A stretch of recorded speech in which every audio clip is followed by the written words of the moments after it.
Hello students and welcome back to channel Siraj Shaikh the study. आज M Com semester 3 का lecture number 2 होगा जिसमें हम कवर करने वाले फॉरेन करेंसी कन्वर्जन। तो स्टार्ट करेंगे आज का क्लास।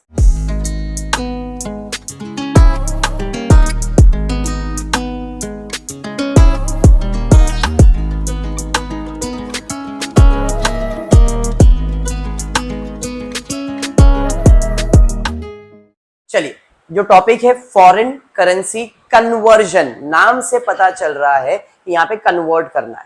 ये जो टॉपिक है ये सेम चीज सेकेंड ईयर बैफ को भी आने वाला है, कन्वर्जन करके टॉपिक है, तो आपको सेकेंड ईयर बैफ में भी काम आने वाला है और सेम चीज एमकॉम सेमेस्टर 3 में एमकॉम को भी काम आने वाला है। अभी जो पढ़ा रहा हूँ मैं एमकॉम के पॉइंट ऑफ व्यू से पढ़ा रहा हूँ, बट बैफ के लिए भी टॉपिक इंपॉर्टेंट है। करना क्या है, आपको एक ट्रायल बैलेंस दिया है जो कि दिया गया है डॉलर्स में, आपको इसको कन्वर्ट करना है रुपीस में। ये ट्रायल बैलेंस को कन्वर्ट करना है रुपीस में और फिर फाइनल अकाउंट जो आप 12th में सॉल्व करते थे वही करना है। एक्चुअली ये 12th का फाइनल अकाउंट नहीं है, 11th स्टैंडर्ड का फाइनल अकाउंट है, सोल ट्रेडर का। इसमें कोई पार्टनरशिप फर्म वगैरह नहीं है। अगर पार्टनरशिप फर्म होगा तो पार्टनर्स के नाम आ जाएंगे, बट ये ब्रांच अकाउंट जैसा है इसलिए मतलब सोल ट्रेडर कंसर्न हो जाता है। दिया क्या है, XY enterprise has a branch in New York. As on 31st March 2017, trial balance of the branch, मतलब ये ट्रायल बैलेंस किसका है, ब्रांच का। ब्रांच मतलब न्यूयॉर्क का। तो न्यूयॉर्क के इधर मेरे ब्रांच में क्या क्या चीजें हैं उसका इंफॉर्मेशन दिया है। Was as follow, the following trial balance for the year ended have been complied at a branch on 31st December 2017। Actual में 31st दिसंबर नहीं 31st मार्च ही रहेगा। अब ट्रायल बैलेंस दिया है बना के, हेड ऑफिस अकाउंट दिया है, सेल्स दिया है, goods send to head office दिया है, stock on 1 April, furniture, cash, ये सब डॉलर्स में दिया है। आपको जब भी इस टाइप का सम आएगा तो 3 रेट ढूंढना है, और 3 रेट, ओपनिंग, क्लोजिंग और एवरेज। 3 रेट्स ढूंढना है, ओपनिंग रेट, क्लोजिंग रेट और एक एवरेज रेट। देखते क्वेश्चन में दिया है क्या, branch account in head office, head office showed a debit balance of 2,14,500। देखो हेड ऑफिस डॉलर में और उसका ऑलरेडी कैलकुलेशन आपको दे दिया रुपीज में, मतलब ये ऑलरेडी कन्वर्ट हो चुका है। Good send to branch, credit balance कितना दिया है, 13,12,500। Good send to head office दिख रहा है, मतलब इसका भी आपको ऑलरेडी कैलकुलेशन दे दिया, तो आपको दिल पे लेने की जरूरत नहीं है, इनका कन्वर्जन डायरेक्टली दिया है। फिर आगे दिया है बैलेंस और रुपीज 13,13,500। एक बार खाली चेक करना, कुछ तो अलग बैलेंस दिया हुआ है। आगे बढ़ जाता हूं, depreciate furniture at the rate 10% per annum. Adjustment किसके ऊपर है, फर्नीचर है क्या, हाँ जी है। फर्नीचर को स्टार मार्क किया क्योंकि ये एडजस्टमेंट है। एडजस्टमेंट किधर सॉल्व किया जाएगा, फाइनल अकाउंट में। क्लियर, आगे बढ़ते। Stock at branch on 31st मार्च कितना दिया है, 7,500। कौन सा स्टॉक है ये, क्लोजिंग स्टॉक, तो ये भी आपका क्या है, एडजस्टमेंट है। एडजस्टमेंट कहां सॉल्व किया जाएगा, फाइनल अकाउंट में। फाइनल अकाउंट मतलब ये आपका फाइनल अकाउंट जब बनेगा तब ये दोनों एडजस्टमेंट को हम लोग सॉल्व करेंगे। अभी के लिए इसका इस ट्रायल बैलेंस से कोई लेन देन नहीं है। आगे दिया है furniture was purchased in 2017 when $1 was 20। Furniture का डॉलर का रेट दिया है, कितना दिया है, 20 रुपए। समझ में आया। आगे 1 अप्रैल ओपनिंग डेट, 31st मार्च क्लोजिंग रेट, एवरेज रेट 29। मैंने बताया था आपको ये 3 रेट ढूंढना है, तीनों रेट आपको मिल गया। You are required to prepare branch trial balance by converting in rupees and prepare branch trading and profit and loss account for the year end 31st March 2017 and balance sheet as on that date. मतलब final account solve कर रहा है। मैं इधर बाजू में लिख देता हूं, फिर बाद में अपन ट्रायल बैलेंस। इसका ऑलरेडी दिया है, सोचना नहीं है।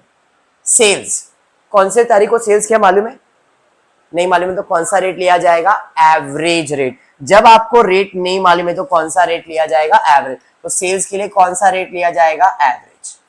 गुड्स ऑलरेडी दिया गया है। स्टॉक कौन से तारीख का है, अप्रैल, मतलब ओपनिंग का रेट कितना है, 28, तो इसका रेट आ जाएगा ओपनिंग रेट। फर्नीचर ऑलरेडी दिया है, गिवन 20 रुपया दिया ना फर्नीचर का। कैश इन हैंड, ये ईयर एंड पे कैश इन हैंड कौन से तारीख को है, ईयर एंड मतलब क्लोजिंग रेट कितना है। Bank balance, closing rate. Salary हर महीने जाता है, महीने जाता है मतलब एवरेज रेट पे जाएगा। रेंट एवरेज रेट पे जाएगा। इंश्योरेंस एवरेज रेट पे जाएगा। आउटस्टैंडिंग एक्सपेंसेस साल के एंड में होता है। साल के एंड में मतलब कौन सा? क्लोजिंग। कितना? 30 रुपीज। तो यहाँ पे आ जाएगा closing. Sundry debtor closing rate पे रहेगा, तो क्लोजिंग रेट क्या है भाई? इसका क्लोजिंग रेट 30। यहां तक क्लियर हो गया? हमको क्या किस रेट पे वैल्यू करना है समझ में आया? अब करना कुछ नहीं है, ट्रायल बैलेंस का कॉलम मैंने बना दिया है, रेट इधर लिखेंगे, डेबिट में दिया तो डेबिट में और क्रेडिट में दिया तो क्रेडिट, ये रुपीस में लिखा जाएगा। ठीक है, चलिए मोदी देखते हैं सबसे पहला क्या है, हेड ऑफिस अकाउंट। तो सबसे पहला मैं लिखूंगा head office account. Head office account कितना दिया है देखो जरा, सर 8,500 नहीं, वो तो डॉलर में, इसका रुपीस वैल्यू कितना है? 2,14,500। तो 2,14,500 किधर जाएगा? क्रेडिट साइड पे 2,14,500। टेक्स्ट बुक में प्रिंटिंग मिस्टेक है, डेबिट साइड पे दिया है, बट आप लिखने वाले हो क्रेडिट साइड पे। बढ़ेंगे आगे, उसके बाद सेल्स दिया है, किधर जाएगा सेल्स? क्रेडिट साइड पे, तो भाई सेल्स जैसा दिया है वो सेम टू सेम लिखना होता है, कुछ चेंज नहीं करना है। सेल्स का रेट क्या रहेगा? एवरेज। एवरेज रेट कितना है? 29 लिखा है ना मैंने एवरेज रेट, तो एवरेज रेट कितना है? 29। डॉलर कितना है? 61,000। तो 61,000 इंटू 29 करो, कितना आएगा? 17,69,000 क्रेडिट साइड पर जाएगा। बात समझाइए? पक्का। नेक्स्ट उसके बाद क्या है? सेल्स के बाद good send to head office. Good send to head office debit side पे दिया है, डेबिट पे ही लिखना है। गुड सेंड टू HO कितना? 44 नहीं रे बाबा, रुपीस में उसका वैल्यू कितना दिया है? 13,12,500। भाई इसका चेक किया, कुछ करेक्शन है क्वेश्चन में? नहीं दिया है ना? हाँ वही लगा मेरे को, ये एक्स्ट्रा है एड ऑन, ये आपको नहीं है। ठीक है, तो 13,12,500। तो यहाँ पे डेबिट साइड पे दिया है ना 13,12,500। देखो आप देख सकते हो डॉलर में रुपीस में दिया हुआ है, बराबर। नेक्स्ट उसके बाद स्टॉक इन हैंड, मतलब 1 अप्रैल का स्टॉक। स्टॉक लिख लेता हूं भाई, स्टॉक ये कौन सा स्टॉक है? 1 अप्रैल 2016, बराबर है। 8,500 बोला है, बट 8,500 नहीं लिखेंगे, 8,500 को कौन से रेट पे लिखेंगे? Opening rate. ओपनिंग रेट कितना है? 28। तो यहाँ पे 8,500 इंटू 28 करना है आपको,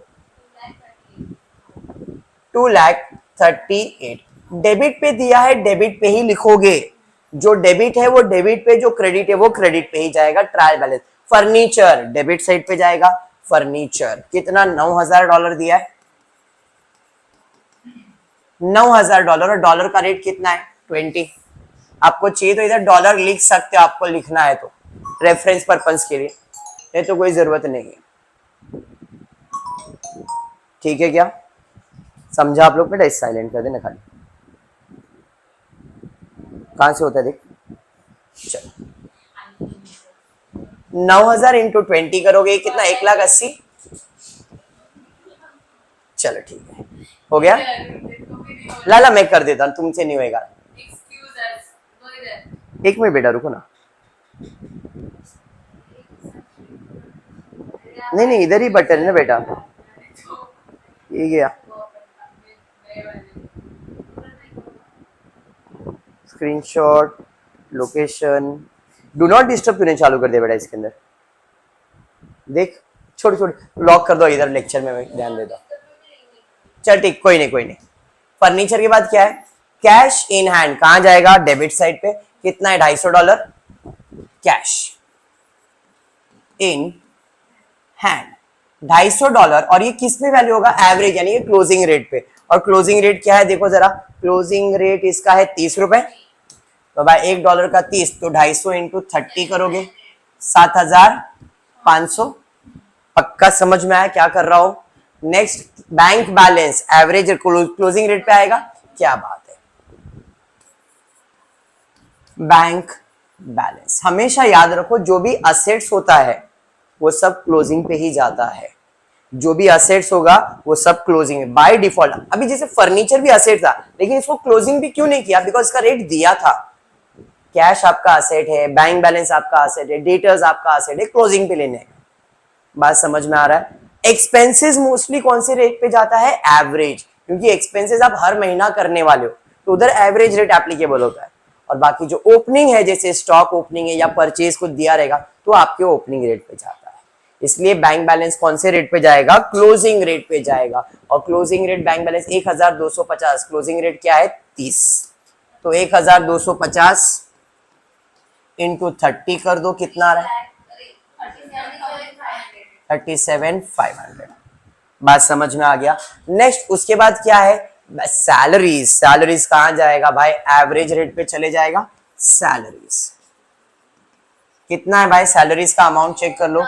सैलरीज का अमाउंट दिया है आपको 2800, और सैलरी कौन से रेट पे जाएगा, एवरेज। एवरेज रेट क्या है 29, तो 2800 इंटू 29 के हिसाब से 81,200।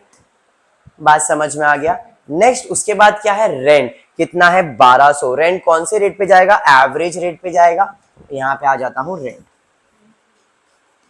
1200, एवरेज रेट है 29, कितना हो जाएगा भाई 34,800। क्या बात है।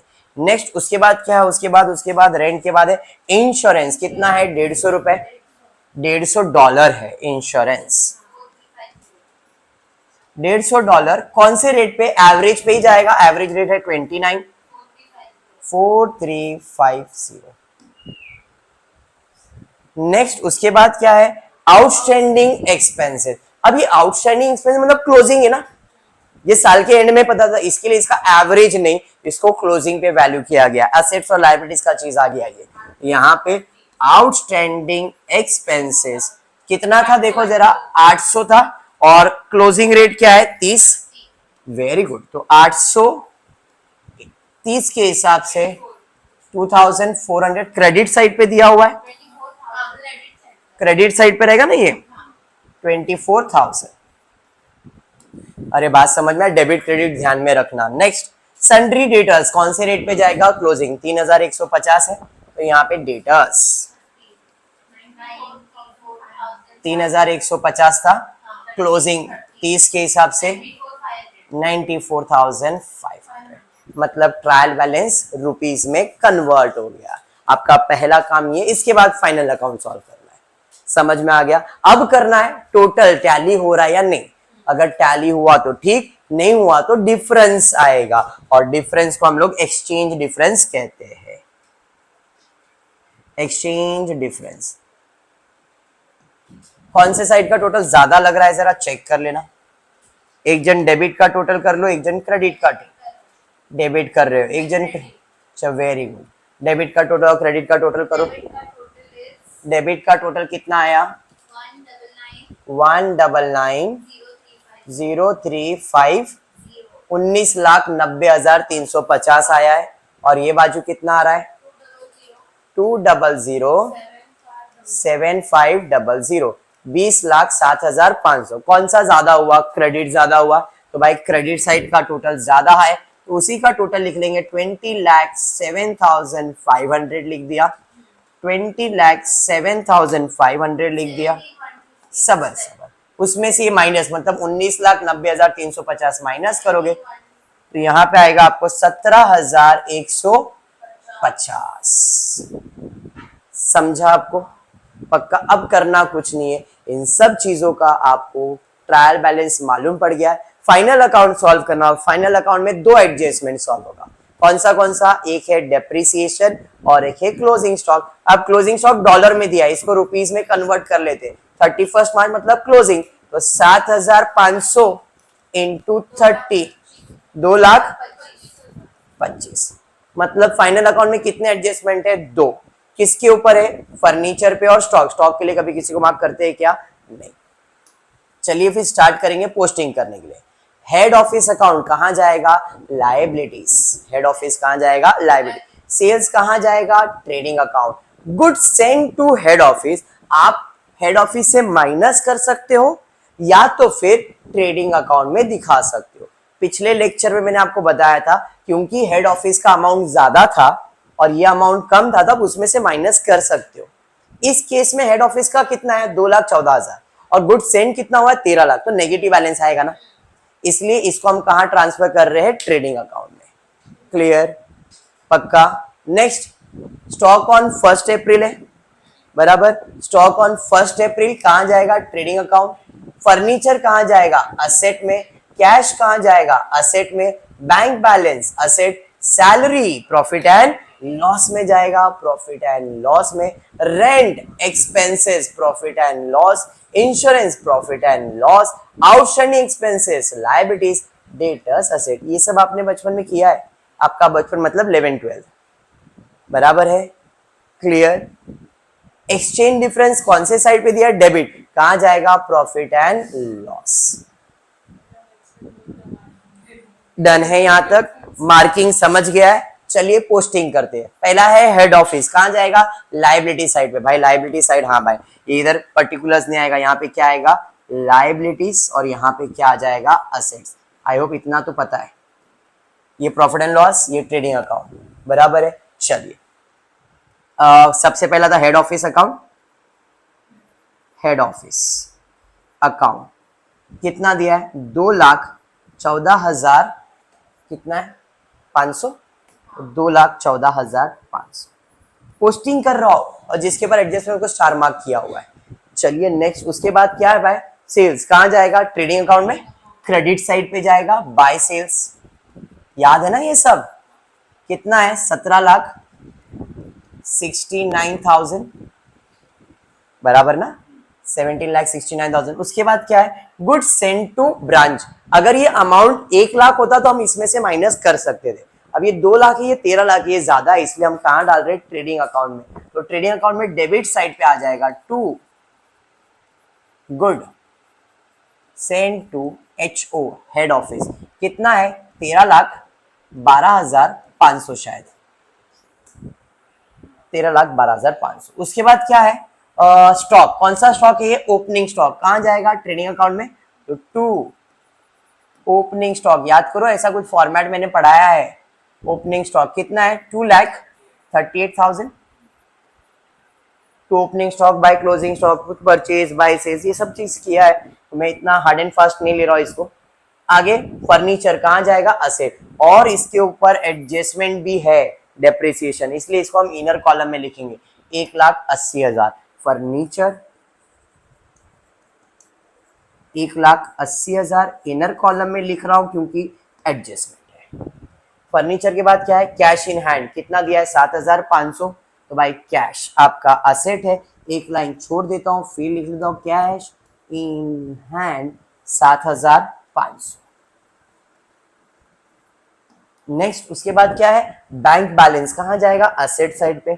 Bank balance, bank balance 37,500। Next आगे बढ़ेंगे, बैंक बैलेंस के बाद है सैलरीज, कहां जाएगा, सैलरी, प्रॉफिट एंड लॉस में। तो bank balance, profit and salaries, कोई एडजस्टमेंट है क्या सैलरीज के ऊपर, नहीं सर कोई एडजस्टमेंट तो नहीं है। तो सैलरीज कितना दिया है, 81,200। तो सैलरी 81,200। मोदी समझ रहा है क्या, पक्का समझ रहा है मोदी। उसके बाद क्या दिया है, रेंट, कोई एडजस्टमेंट है क्या, नहीं, तो कहां जाएगा, प्रॉफिट एंड लॉस में। टू रेंट कितना है, 34,800। नेक्स्ट उसके बाद क्या है बाबा, सैलरीज, रेंट और इंश्योरेंस कितना है भाई, 4350। तो भाई टू इंश्योरेंस 4350, ठीक है। नेक्स्ट उसके बाद क्या है, आउटस्टैंडिंग एक्सपेंसेस कहां जाएगा, लाइबिलिटी साइड पे। लाइबिलिटी साइड पे आउटस्टैंडिंग एक्सपेंसेस कितना है, आउटस्टैंडिंग एक्सपेंसेस देखा नहीं, चलो आउटस्टैंडिंग एक्सपेंसेस था आपका 24,000, यहाँ पे आउटस्टैंडिंग एक्सपेंसेस लिख दिया 24,000। नेक्स्ट उसके बाद क्या है, डेटर्स कितना है, 94,500। डेटर्स आपका असेट है, डेटर्स 94,500। समझ में आ गया ये, हो गया टॉपिक, इतना ही है ये। खाली आपको कन्वर्ट करने आना चाहिए और फाइनल अकाउंट आना चाहिए। फाइनल अकाउंट भी बेसिक फाइनल अकाउंट है। अब आते हैं एडजस्टमेंट की तरफ। तो एडजस्टमेंट में सबसे पहला था डेप्रिसिएशन ऑन फर्नीचर, कितना परसेंट? 10%। डेप्रिसिएशन का मतलब क्या होता है? एसेट का वैल्यू कम करना है, तो कम करना है तो इधर माइनस करूंगा, less depreciation at the rate 10%। इसका 10% आएगा 18,000, बराबर है। असेट का वैल्यू कम करेंगे तो आपके लिए नुकसान है। टू डेप्रिसिएशन ऑन फर्नीचर 18,000, बराबर है। आगे बढ़ेंगे नेक्स्ट, उसके बाद क्या है? Second adjustment, closing stock. Stock on 31 मार्च मतलब क्लोजिंग हुआ, क्लोजिंग स्टॉक का कीमत कितना है? 2,25,000। अब क्लोजिंग स्टॉक का दो इफेक्ट कहां जाता है? क्लोजिंग स्टॉक का दो इफेक्ट जाता है ट्रेडिंग अकाउंट पे क्रेडिट, बैलेंस शीट पे एसेट साइड, बराबर है। दो इफेक्ट देना, क्योंकि एडजस्टमेंट के दो इफेक्ट आते हैं। पोस्टिंग किया सबका एक इफेक्ट आएगा, एडजस्टमेंट के दो इफेक्ट। तो यहाँ पे बाय क्लोजिंग स्टॉक कितना है? 2,25,000, ये क्रेडिट, और दूसरा इफेक्ट जाएगा डेबिट। यहां पे लिख दूंगा मैं क्लोजिंग स्टॉक कितना है? 2,25,000। और कोई एडजस्टमेंट है क्या? नहीं, खत्म। अब ट्रेडिंग अकाउंट क्लोज करेंगे, प्रॉफिट एंड लॉस क्लोज करेंगे, बैलेंस शीट पे आएंगे, टैली करेंगे। ये था फॉरेन करेंसी कन्वर्शन। सबसे पहला काम आपने जो क्वेश्चन दिया था डॉलर्स में, उसे कन्वर्ट किया आपने रुपीस में, सेम टू सेम। खाली इतना था वो डॉलर्स में था, ये रुपीस में है। फिर उसके नीचे जो एडजस्टमेंट था उसको भी रुपीस में कन्वर्ट किया अगर डॉलर्स में है तो, और उसको एज एन एडजस्टमेंट जैसे सॉल्व कर रहे थे वैसे सॉल्व किया था। समझाइए आपको। चलिए अब अपने क्लोजिंग करना है तो फट से कैलकुलेटर लेना। कौन से साइड का ज्यादा टोटल लग रहा है? 17 और 2 19 लाख, या 20 लाख के आसपास है। ये 13 और 2 15, यही टोटल ज्यादा लग रहा है भाई। इसी साइड का टोटल ले लो, 19,94,000, बराबर। तो सेम चीज यहां पे लिख देता हूं, 19,94,000 माइनस करेंगे तो जो आंसर आएगा उसे कहते हैं ग्रॉस प्रॉफिट कहेंगे। कितना? 15। अरे माइनस करना है, 4,43,500। इसमें से ये माइनस किया ना, 19,94,000 में दोनों माइनस करो, 4 है। इधर डेबिट तो इधर आ जाए। क्रेडिट मैंने और एक पोस्टिंग नहीं किया है, एक्सचेंज डिफरेंट बाकी, मैं वही बोला कुछ तो मिसिंग है। ये बाकी ना डेबिट साइड पे प्रॉफिट एंड लॉस में जाएगा। तो 2 एक्सचेंज डिफरेंस कितना आया था? 17,100, होपफुली वही था। ये पोस्टिंग बाकी रह गया था। चलो अब इधर आ जाऊं, ग्रॉस प्रॉफिट। इधर से आ जाऊंगा मैं इस बाजू में, बाय ग्रॉस प्रॉफिट कितना है? 4,43,500। अब दोनों में से कौन सा साइड ज्यादा है? सर वही ज्यादा है नहीं? इसी का टोटल ले लेता हूं, 4,43,500, 4,43,500 माइनस कर दीजिए, जो आंसर आएगा उसे कहते हैं टू नेट प्रॉफिट, 2,88,000, बराबर। इधर डेबिट प्रॉफिट आया तो वो क्या होगा? हेड ऑफिस में ऐड। अगर लॉस आएगा तो हेड ऑफिस में क्या करने का? माइनस। यहाँ पे ऐड होगा नेट प्रॉफिट 2,88,000। ये दोनों को ऐड किया 502,500, समझा। अब बैलेंस शीट का टोटल करना है, बट पहले इसको माइनस करना पड़ेगा। 1,80,000 में 18,000 को माइनस करेंगे, कितना आ रहा है? 1,62,000। चलिए अब एक जन इस साइड का टोटल ले लो, एक जन इस साइड का टोटल ले लो, देखो टैली हो जाएगा। इधर आ जाएगा 5,26,500। डेटर्स का 94,500, 2,25,000, 37,500, 5,26,500 हो गया ना टैली? समझा? और एक सम लेने का है, बट आज इतना ही करते, नेक्स्ट लेक्चर में दूसरा सम को कंटिन्यू करें। कंसेप्ट समझ में आया क्या है टॉपिक का? चलिए फिर आज के लिए इतना ही करते हैं। होपफुली वीडियो पसंद आए तो प्लीज वीडियो को लाइक कर देना, फ्रेंड ग्रुप में शेयर करना और चैनल को सब्सक्राइब करना। Thank you for watching the video.